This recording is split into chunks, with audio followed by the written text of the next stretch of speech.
Hello guys, sa mga nag-apply po ng loan sa Salmon, mag-credit line or mag-product loan po yan guys.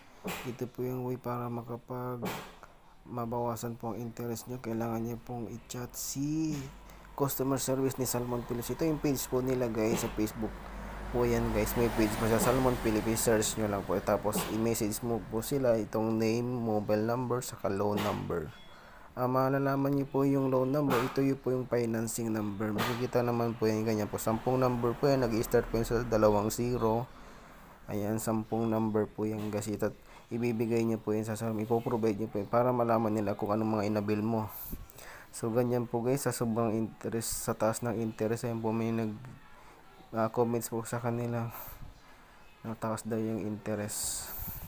So depende naman po sa kinuhang items, kung magkano yung amount. So nakadepende po.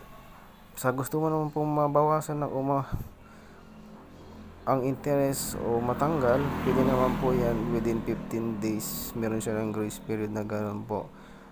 Kung gusto niyo po mapabawasan ng interest, simula halimbawa ngayon po kayo nag-apply, tapos kinabukasan nag-full payment po kayo, pwede naman po yun guys, para hindi po kayo magrabihan ng interest. Ayan po ang gagawin.